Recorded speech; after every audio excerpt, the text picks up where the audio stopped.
This is the Action Movie Guys podcast, bringing you action movie reviews from across the decades, plus box office numbers and insight like never before. And now, your hosts of the Action Movie Guys podcast, Alex and Nate. What's up, everyone? Welcome to episode number 146 of the Action Movie Guys podcast. I'm your host, Nate. This is my co-host, Alex Figueroa.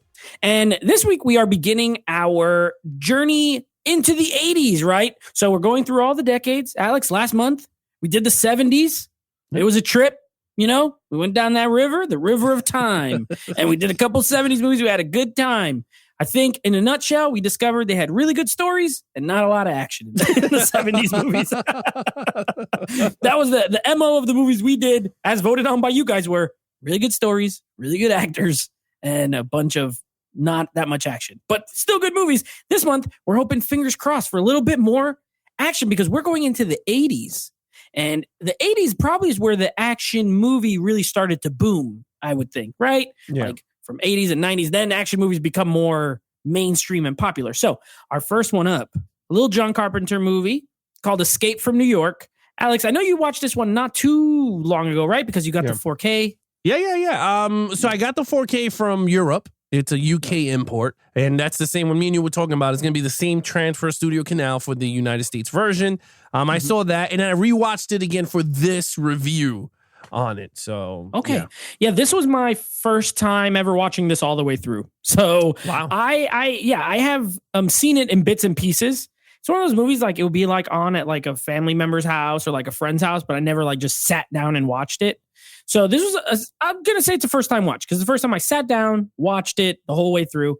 So I'm looking forward to talking about it. Now, before we do, you guys already know the drill. We got to give you a little bit of the old Rotten Tomatoes score. Was this a well-reviewed movie? And the answer is it was. This has an 87% critic score on the old Rotten Tomatoes. Audiences are a little less, but still high, 77% audience score. So I think, you know, Carpenter, he's got a pretty good following. So I'm not that surprised by these scores. How about you? Well, the 80s, you know, it's you know, with his Halloween, you know, around there. Christine. Was it Christine he did? Christine, too? yeah. Yeah, so he has a lot of hit movies. So I'm not very surprised that this one is up there with the critics in the audience. Yeah. All right. So with that being said, we're going to chuck those numbers out the window. You know, they're important just to give you some perspective of as far as like how everybody considers this. But we want to tell you what we think about the movie. So I'm hosting, which means Alex gets to blaze the trail in each category. And I'm going to let you go first. Lead character, Snake Plissken, played by one Kurt Russell. Take it away. Look, okay, so Kurt Russell plays, this is an iconic role for Kurt Russell. This is something that everyone will talk, if you say Kurt Russell, I think this one and Big Trouble Little China is the one that everyone brings up for Kurt Russell, and Tango with Cash. And the it's Thing. like those three, and The Thing. Another John Carpenter movie. Yeah. So all 3 or 4 of those were John Carpenter. Yeah, so pretty much this character, he's very action oriented, right? He's quiet. He's very, not menacing, but he's just mysterious. A quiet, mysterious. You don't mess with me. He's on the edge, trigger happy. He has a mission and he puts his mind to it. And that's pretty much it. So the character himself, he's good. He's fun. In terms of this character in this movie, now this is a sci-fi action movie. So this movie takes place in the future where Manhattan is pretty much a prison.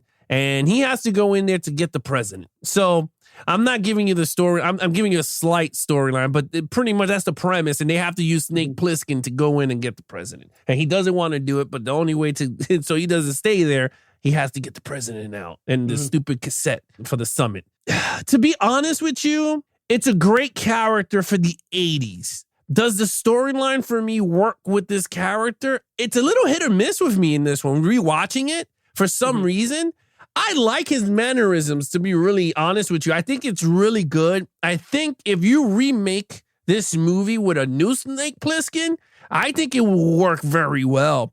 But for the 80s version, it's not much action in terms of him doing a lot of hand-to-hand stuff. You do get the fighting in the wrestling ring, but that's kind of pretty much it. And then him shooting his way through certain scenes here and there. But they don't give you much of Snake Plissken. It's a very mystery character. It's like, you know, we did this job a long time ago. And then, Snake, I heard that you were dead. And, you know, he's like, I get that a lot. And it's like, okay, cool. I gave him a 4.5. In terms of the lore of Snake Plissken, the way Kurt Russell played him plays a factor, because I think if it's any Joe Schmo from the 80s play Snake Plissken, I don't think it would have got the respect that the movie is getting now. I think because of Kurt Russell in that in the boots worked very well. So I gave it a 4.5. Yeah, I mean, definitely an iconic role, inspired. Yeah. I don't know if you guys ever played the video game Metal Gear Solid, but of course, Solid Snake, very much based off of Snake Plissken. There's the eye patch. It's not him, but it is inspired by Snake Plissken. So I'm a touch under you. I gave him a 4, but most of the same reasons. You know, he's mysterious, but almost like to a fault, where it's like you can't really connect with him too much. Yeah. Right?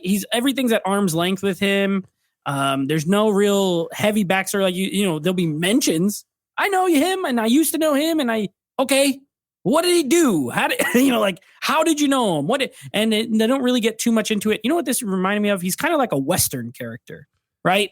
The guy who shows up in town. Yeah, shows up in town and does a job and then leaves. That's pretty much Snake Plissken. That being said, Kurt Russell does knock it out the park. I agree with you. It's hilarious at the beginning when he's meeting with Lee Van Cleef, and he's like, call me Snake. The way he talks, call me Snake. He's always kind of whispering, what'd you do to me? He shoots him with those things in the neck. What'd you put in me? Take it out. Remember when you said you wanted to take the glider and turn around and go to Canada? We can't do that now, Plissken. It's so, but it's great. I do like Kurt Russell. He looks the part. He acts the part. But I give him a 4. I think he's cool. You know what else? I think he would work. I think Snake Plissken as a character would work. I couldn't help it. And not that I even watch, but this would work as like a TV series, a post-apocalyptic, you just do a longer storyline where they send him in there. I couldn't help but get vibes of like Walking Dead at certain parts, because you have these characters who are like crazy, the leader guy. Yeah.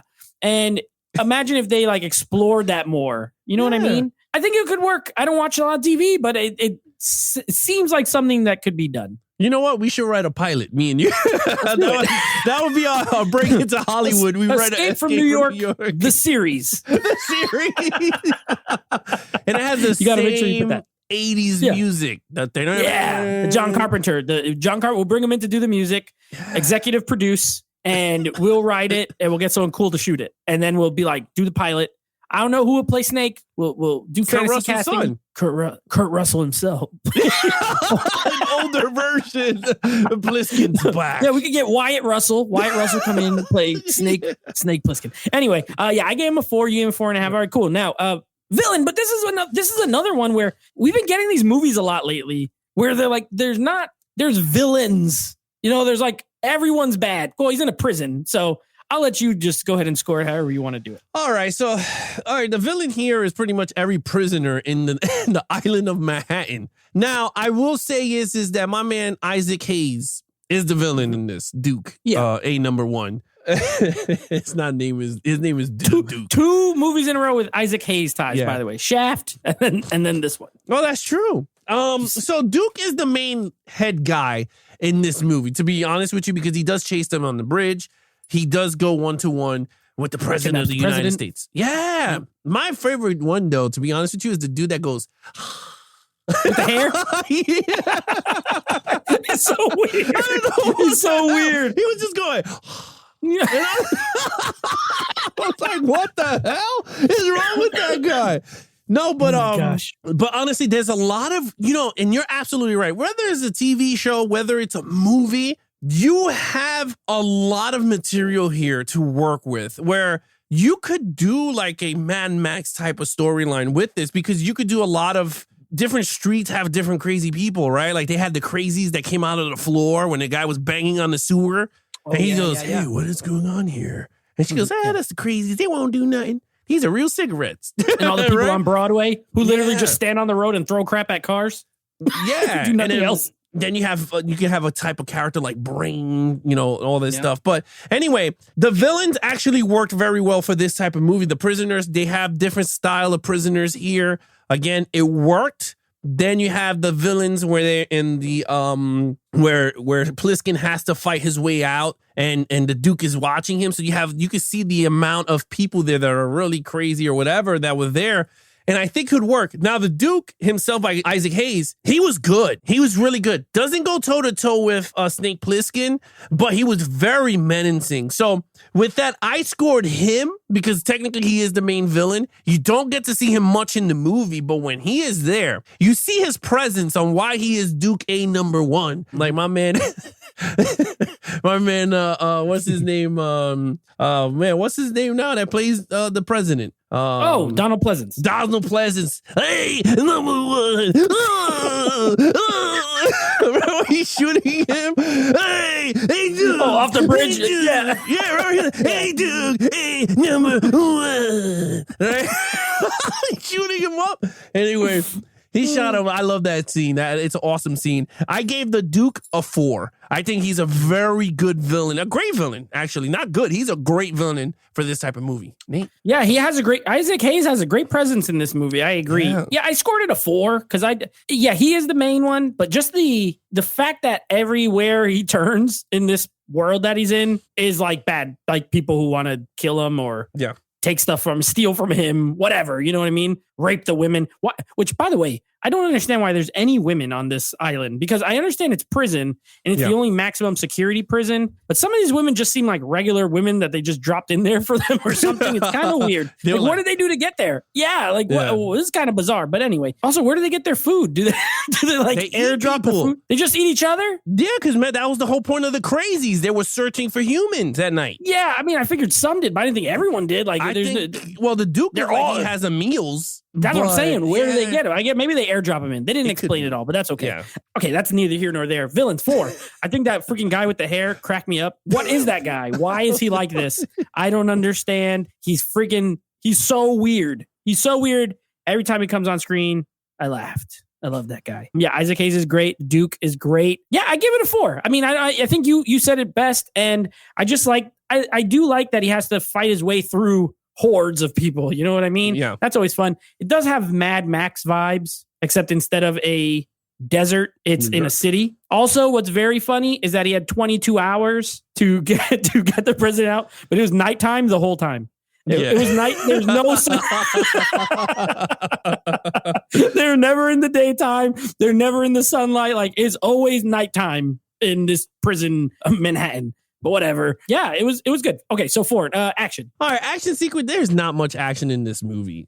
Honestly, there is not at all. You got the glider in the beginning, him going to the World Trade Center. Once he lands, he goes to the Air Force One. He's not there. Then he goes, finds the beacon. The beacon is another dude. Then he punches his way through there. He meets a girl in the restaurant. He has to run from the crazies. That's pretty much an action sequence there. He meets Brain, gets in the car. That's another chase. And then he meets the Duke. Honestly, the only action sequence you get here is pretty much when he fights the wrestling guy in the ring, and then when he gets into the car chase scene on the bridge. So honestly, there is really not much action, and I can't even. It's really hard for me to say if this is really an action movie because we don't get much action. I gave it a 2. I know it's gonna sound like people are gonna go nuts on me, but honestly, if you really look at it, the fight in the wrestling ring, which is not really a fight, he just hit him with a bat, right? Yeah. He's going, right? And, Brain took the president, and they always run out. And then, of course, the car chase scene, which was actually really good. But other than that, it's pretty much, I gave it a 2.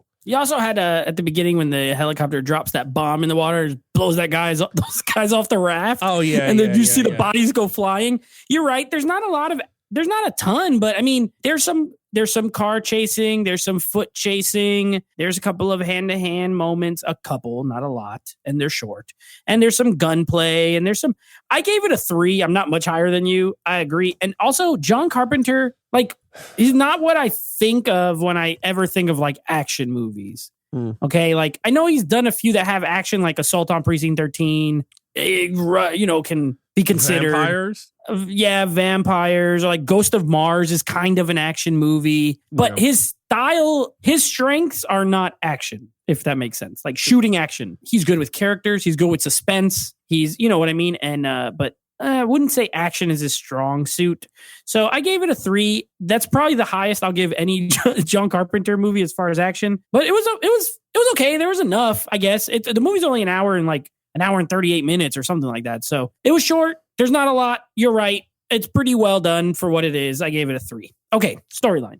All right. It's a strength is the storyline. I think this is, again, another decade that gave us a unique storyline that's original. It's the president gets kidnapped by the nurse from Halloween. Oh, yeah, that's right. Well, it's the nurse from Halloween. He always Hijacks Air works with the Force same One. people. Yeah. And she crashes it into an island that's a prison. And it's not as complex as it is. And they hired a hero. The hero goes in, got to get him by a certain time, bring him out. And that's it. Got to remove the bomb from his neck. It's the most simplest storyline, but yet effective. And it's such a great premise. And I still think, and I agree with you, whether it's a TV show or a remake of a movie, I hope we get to see a remake of this. And it's rare because I'm not a big remake guy. I hate remakes. But I think with Escape from New York, it's warranted because I think the technology that we have now limited John Carpenter in the 80s.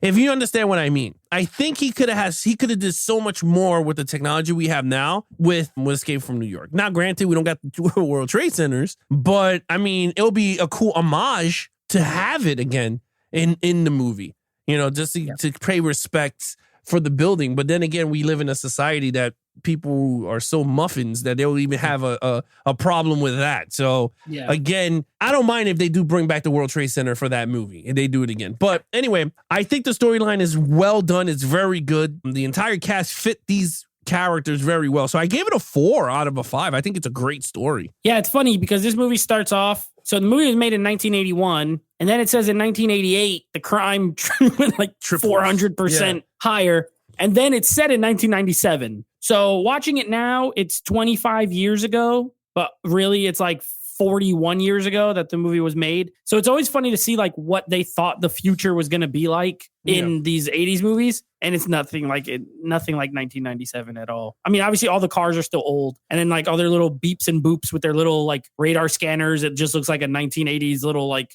contraption, But I love that kind of stuff. So I think it's funny. I think the storyline's very good. I think it is, there's a lot you can do with it. You know what I mean? The characters are interesting. They have weird names. I love movies with characters with like really unique names, like the Brain and the Duke and Snake and, Maggie.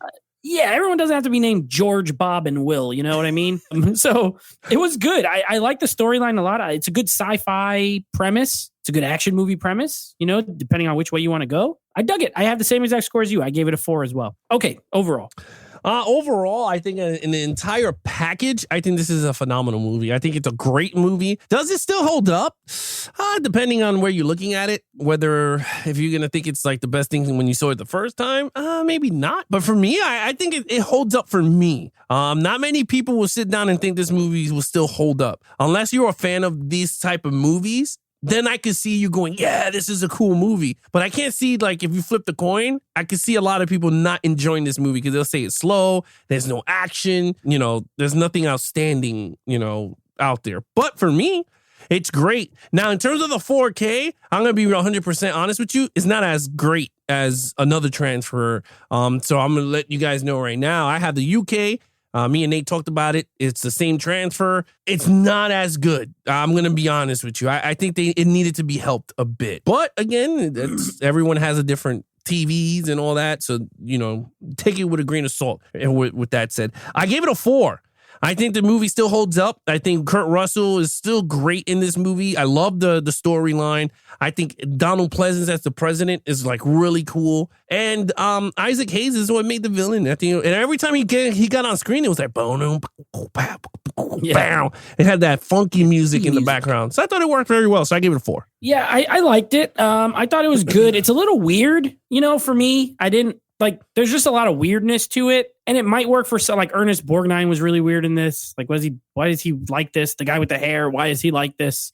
Has a great cast though. I mean, most John Carpenter movies, he does work with like a lot of similar people, but you have Kurt Russell in this, Adrienne Barbeau, Harry Dean Stanton, Isaac Hayes, Donald Pleasance, Lee Van Cleef, Tom Atkins, Ernest Borgnine, like the cast, you could just name, like you see actors and you know their names. They're they are legit. So a great cast. You could kind of tell it.